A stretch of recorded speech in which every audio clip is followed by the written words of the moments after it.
Hello again, Struckweb. I'm bringing you another guide video for Diablo 4, and this one is dedicated to something I believe some of you out there, in fact many of you out there, might find a little confusing or a little overwhelming. This is the Paragon Boards. So, Paragon Boards for Dummies, Paragon Boards 101, call it whatever you want. It's pretty much teaching you the tricks of the trade, of how to make your Paragon boards, how to squeeze your Paragon boards dry from everything they're worth, how to get every last bit of stats and to get the most bang for your buck when you invest your points into the Paragon boards. There are some hidden or not so hidden traps in the Paragon boards that want you to spend your points in things that are not as worth taking as the other ones. And here I am trying to make it clear which things are worth taking, which things are worth skipping, which things you might want to consider grabbing, even though they're not a high priority.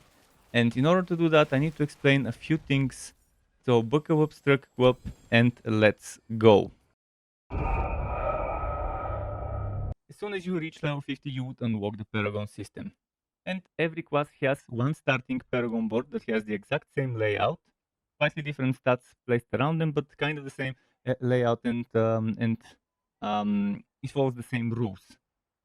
Other than that starting board, there are 8 other ones that are kind of like mini subclasses that you can invest into. So there's that to consider. I will show you on your screen a list of all those in a moment when we talk about certain in-depth overviews of them, or maybe not in-depth overviews, but in-depth details about them. So as you can see, I've here opened up one of my characters, a level 60 something Sork, and I've got 3 Paragon boards. And as you can see, there are those red highlights. This is the radius of the glyph of the socket. Glyphs are something you get as drops. Eventually, you get all of them. There's a limited number of glyphs that you can get. You get all of them, and eventually, you can level them through Nightmare Dungeons. At level 15, they unlock an extra increase maximum radius, which gives it an extra tile. So as you can see, it reaches all the way over here, but that one extra tile would include those nodes here. So it will go like that, one extra tile in the radius. And the most useful nodes to pick in the game are the glyph nodes, and the most useful way to build around is to build around those sockets that go in there. Again, you can connect different boards and mix and match them. You can rotate them one way or another, which is pretty nice. So each board, except for the starting board, has 4 entrances, attachment gates, and you can just rotate which attachment gates goes where clockwise and so on. And eventually you try to get as many glyphs as possible, ideally, but every non-starting board also has a legendary node.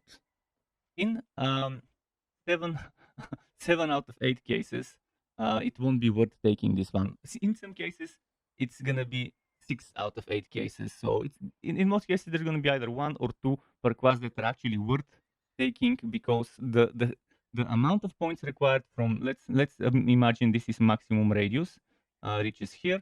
The amount of points needed to get this over to there, it's just not gonna be worth the points you would spend, which is one of the traps I mentioned. But overall, I think you kind of get the idea.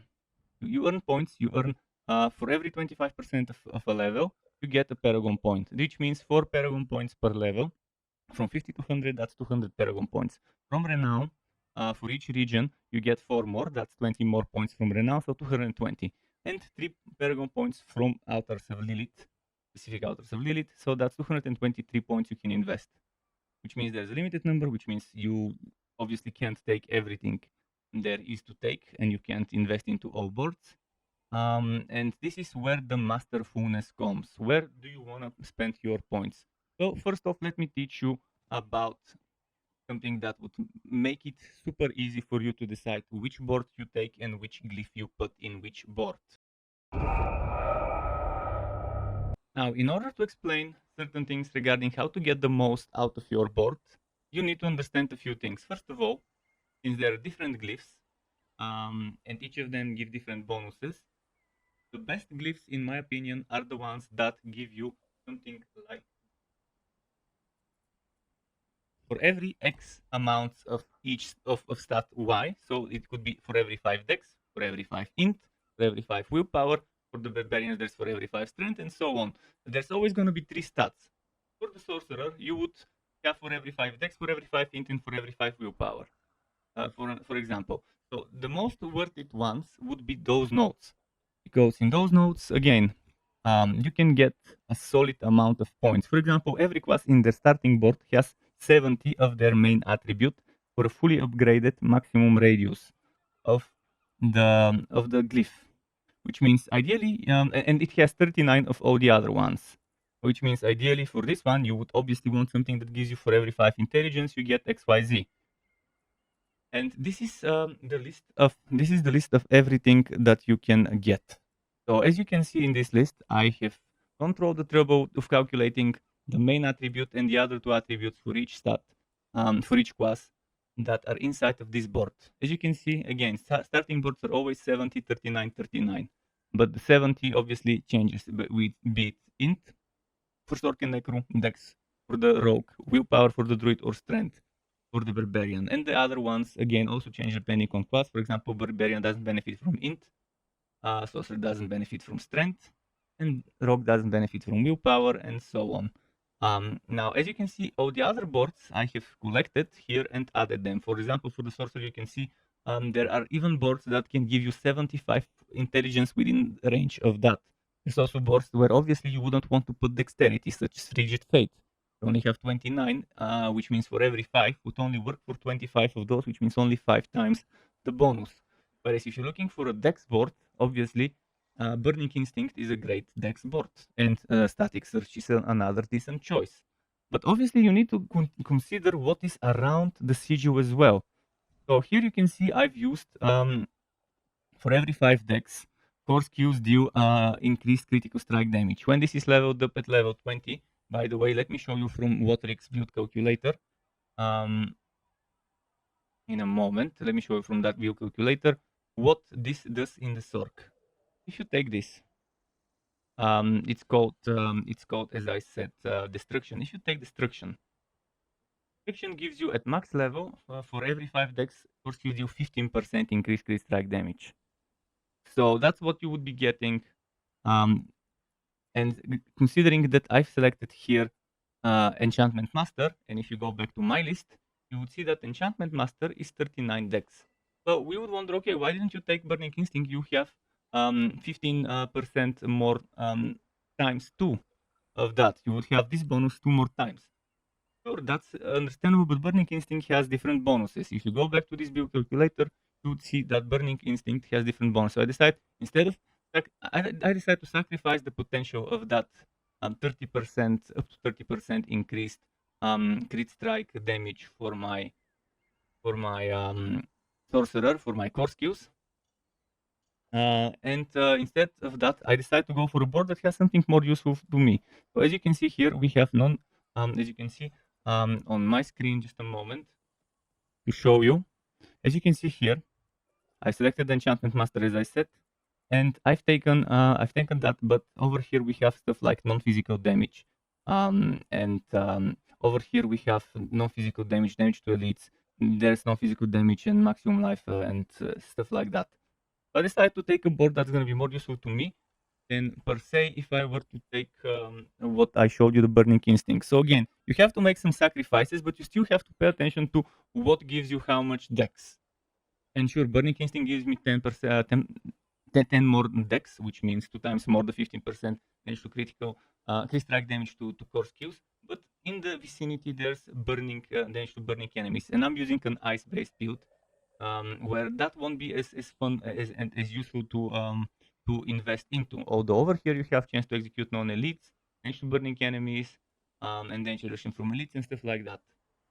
So I decided, okay, I'll invest into this, even though if it means 2 of the points I won't be investing here. But that means I also have 2 more extra points to invest elsewhere. Obviously, if you think that 30% more extra crit strike damage to crit strike damage with your core skills is useful, and if you say, okay, I just want to tap in, take all the bonuses for the glyph and ignore everything else around it, That's understandable. You can do that. That's not a bad way to do it. So taking Burning Instinct and just tapping into the glyphs and just moving on to the next board, this is good. This is understandable. Keep in mind that each of those yellow nodes will require certain stats like intelligence, willpower, and so on. And depending on the number of the board, consecutive number, so that's board number 1, board number 2, board number 3, this index number will increase the requirement. So this one from 250 willpower will go up by 90 to 340 if it was in this side on my third board. It could be anywhere else as long as it's not the second board. If it's the third board, it will be 340. If it's the next one, it will be 430 and so on. The same goes for this 330 intelligence will become 420 intelligence if it was on the next board and so on. So as you can see here, that's already 350 dex required for this, 340 willpower required for this and so on. And again, this is not fully upgraded radius. Once you fully upgrade it, which comes at level 15, but you can still upgrade up to level 20 the glyph for stats, but the radius will become bigger. So hopefully this is clear, and hopefully you understand why this list, again, this list is available for everyone. I'll put link in the description. This is in my document that has all the uniques and stuff. You have to consider how much of intelligence is in that board, how much of dex and how much of willpower. Make it easy, you can use my list, and this would let you get the most out of those boards. There are other glyphs that pretty much boost the yellow and blue nodes around the glyph, such as, for example, let me show you. It should be over here. This one, for example, electrocute. Paragon nodes within range gain 15% bonus to their lightning damage. Okay, that's boosting lightning damage. That's okay. And then there's something that boosts non-physical. Okay, it boosts anything within range. So anything that gives non-physical, for example, this one gives non-physical, it will get boosted by this. And again, this goes up to, I think, 240% at level 20 or something like that.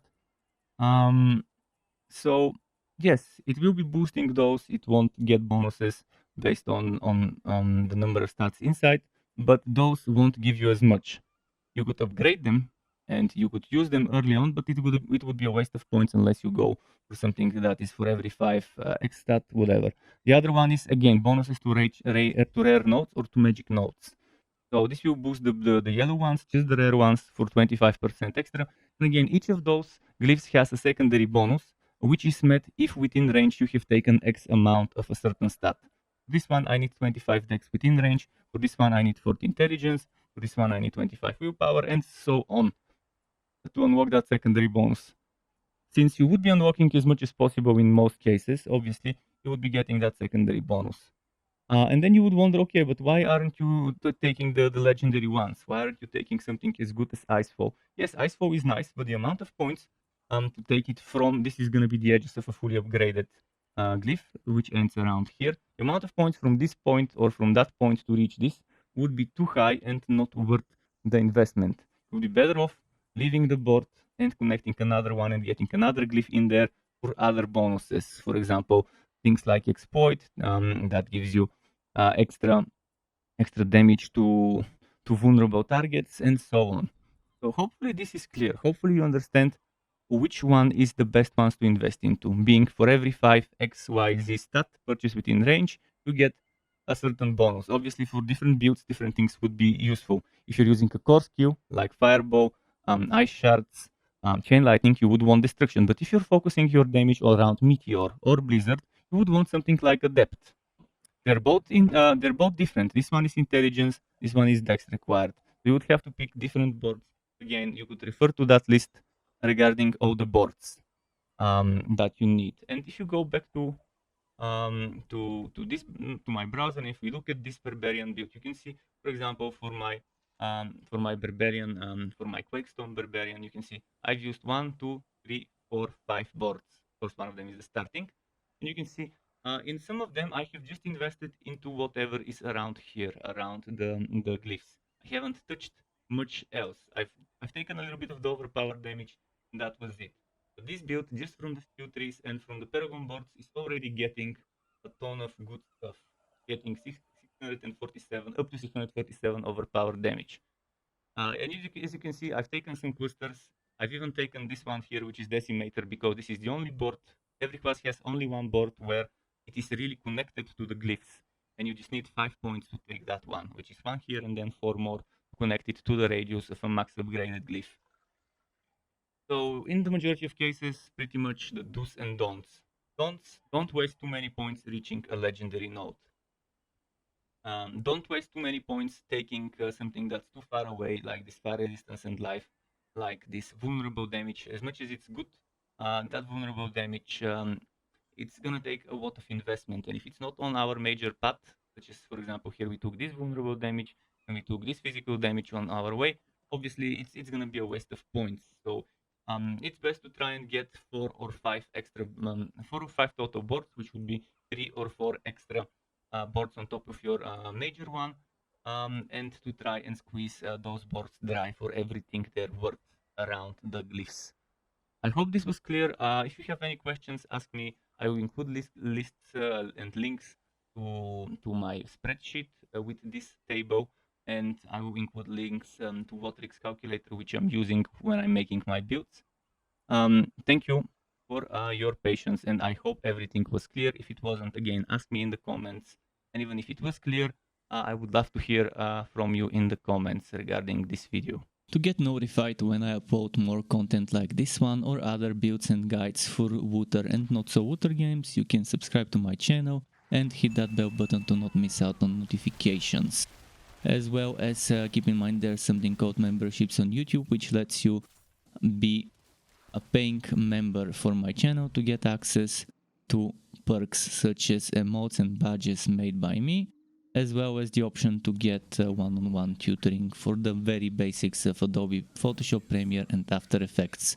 And memberships can be cancelled at any time if you no longer wanna be a member. Thanks for watching all the way until the end, Struck Web. Keep it cool until next time, and goodbye.